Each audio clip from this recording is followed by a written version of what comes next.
एक छोटे से गांव में, जहां हरियाली और सादगी का मेल था, उसी गांव में एक नमक बेचने वाला रहता था जिसका नाम था रामू। रामू मेहनती और ईमानदार था, जो अपनी आजीविका के लिए रोज नमक की थैलियां गांव के बाजार में बेचने जाता था। उसके पास एक गदहा था जिसे वह प्यार से मंगल बुलाता था। मंगल उसका एकमात्र साथी था जो नमक की भारी थैलियों को अपनी पीठ पर लाद कर बाजार तक ले जाता था। दोनों की जोड़ी गांव में मशहूर थी और लोग रामू की मेहनत और मंगल की वफादारी की तारीफ करते थे। तो आइए दोस्तों, चलते हैं आगे।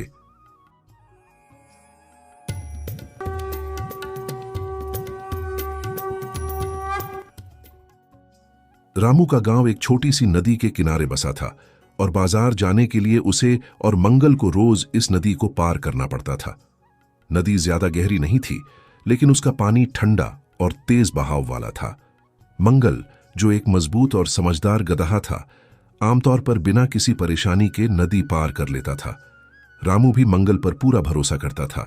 वह सुबह जल्दी उठता, मंगल की पीठ पर नमक की भारी थैलियां लादता और दोनों साथ मिलकर बाजार की ओर चल पड़ते। बाजार में नमक बेचकर रामू जो थोड़ा बहुत कमाता, उसी से उसका घर चलता था।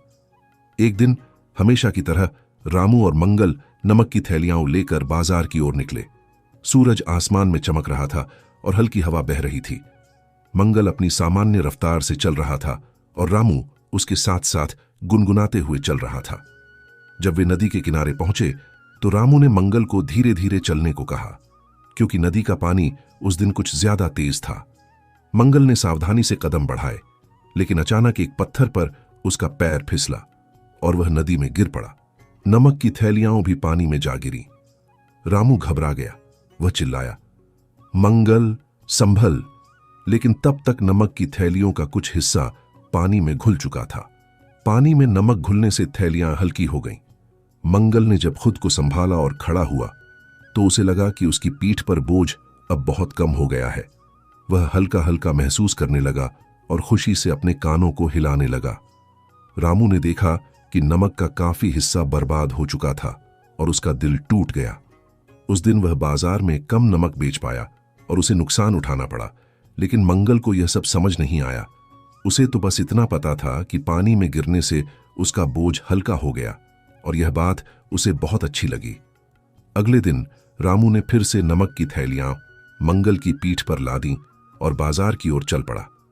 इस बार मंगल को एक नया विचार सूझा। जब वे नदी के पास पहुंचे तो मंगल ने जानबूझकर अपने पैरों को ढीला छोड़ा और नदी में गिर गया। फिर वही हुआ, नमक पानी में घुल गया, थैलियां हल्की हो गईं और मंगल को बोझ कम लगने लगा। वह खुशी से हिनहिनाया और आसानी से नदी पार कर गया। रामू को इस बार भी नुकसान हुआ, लेकिन वह समझ नहीं पाया कि मंगल ने यह सब जानबूझकर किया। उसे लगा कि शायद मंगल का पैर फिर से फिसल गया होगा। कई दिनों तक यही सिलसिला चलता रहा।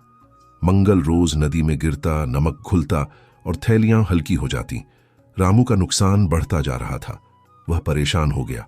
उसकी कमाई कम होती जा रही थी और वह सोच में पड़ गया कि आखिर माजरा क्या है। एक दिन जब वह अपने दोस्त श्यामू के पास गया तो उसने अपनी परेशानी बताई। श्यामू एक चतुर और अनुभवी व्यक्ति था।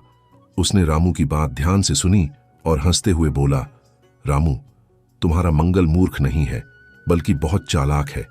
वह जानबूझकर नदी में गिर रहा है ताकि नमक घुल जाए और उसका बोझ हल्का हो जाए। रामू को पहले तो यकीन नहीं हुआ, लेकिन जब उसने अगले दिन मंगल के व्यवहार पर गौर किया तो उसे श्यामू की बात सही लगी। मंगल नदी के पास पहुंचते ही जानबूझकर धीमा हो जाता और फिर अचानक गिर पड़ता। रामू को अब मंगल की चालाकी समझ में आ गई। वह गुस्सा तो हुआ, लेकिन उसने ठान लिया कि वह मंगल को सबक सिखाएगा। उसने सोचा कि अगर मंगल चालाकी कर सकता है तो वह भी उसे उसकी भाषा में जवाब देगा। अगले दिन रामू ने नमक की थैलियों के बजाय रुई की थैलियां मंगल की पीठ पर लादी। रुई का थैला हल्का था और मंगल को यह बोझ आसान लगा। वह खुशी खुशी चलने लगा। रामू ने उससे कुछ नहीं कहा, बस चुपचाप मुस्कुराता रहा। जब वे नदी के पास पहुंचे तो मंगल ने फिर वही चाल चली। वह जानबूझकर नदी में गिर पड़ा, यह सोचकर कि रुई का थैला भी नमक की तरह हल्का हो जाएगा। लेकिन इस बार उल्टा हुआ। रुई ने पानी सोख लिया और थैला पहले से कहीं ज्यादा भारी हो गया। मंगल ने जब उठने की कोशिश की तो उसे लगा कि उसकी पीठ पर कोई पहाड़ रख दिया गया है। वह हिनहिनाया, कराहा, लेकिन थैला इतना भारी था कि वह मुश्किल से खड़ा हो पाया। रामू ने मंगल को देखकर कहा, मंगल, अब समझ आया, चालाकी हर बार काम नहीं करती, मेहनत और ईमानदारी ही सही रास्ता है। मंगल को अब अपनी गलती का एहसास हो गया। गीली रुई का भारी बोझ लेकर वह बाजार तक गया, लेकिन उसकी हालत खराब हो गई।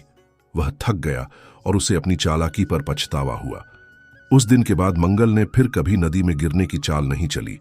वह ईमानदारी से नमक की थैलियां ढोने लगा और रामू का नुकसान भी रुक गया। गांव में यह कहानी फैल गई और लोग मंगल की मूर्खता और रामू की चतुराई की बात करने लगे। बच्चे इस कहानी को सुनकर हंसते और उससे सीख लेते। रामू और मंगल की जोड़ी फिर से गांव की शान बन गई। रामू खुश था क्योंकि उसका नुकसान अब नहीं हो रहा था, और मंगल ने भी समझ लिया कि चालाकी से ज्यादा मेहनत और ईमानदारी की कीमत है। यह कहानी हमें सिखाती है कि चालाकी और भाग्य पर हमेशा भरोसा नहीं करना चाहिए। बुद्धि का सही उपयोग करने से ही जीवन में सच्ची सफलता मिलती है। चालाकी भले ही कुछ समय के लिए फायदा दे, लेकिन लंबे समय में वह नुकसान ही पहुंचाती है। मंगल ने अपनी चालाकी से कुछ दिनों तक बोझ हल्का किया, लेकिन आखिरकार उसे अपनी गलती का सबक भारी कीमत चुकाकर सीखना पड़ा। रामू और मंगल की इस कहानी ने हमें सिखाया कि चालाकी से ज्यादा बुद्धि और ईमानदारी की जीत होती है। ऐसी ही प्रेरणादायक और मनोरंजक कहानियों के लिए जुड़ें कथा कहानी चैनल से। हमारा चैनल लाता है जीवंत कार्टून और रंगीन दृश्यों में लिपटी नैतिक कहानियां। हर कहानी आपके और आपके परिवार के लिए लाती है जीवन के मूल्य और सीख। कथा कहानी चैनल पर हर हफ्ते नई लोक कथाएं और नीति कथाएं आपका इंतजार करती हैं। सब्सक्राइब करें और बच्चों के साथ मिलकर कहानियों की इस जादुई दुनिया में खो जाएं। हमारी कहानियां मनोरंजन के साथ साथ सिखाती हैं मेहनत और सच्चाई का महत्व। कथा कहानी चैनल के साथ बने एक प्रेरणादायक यात्रा का हिस्सा।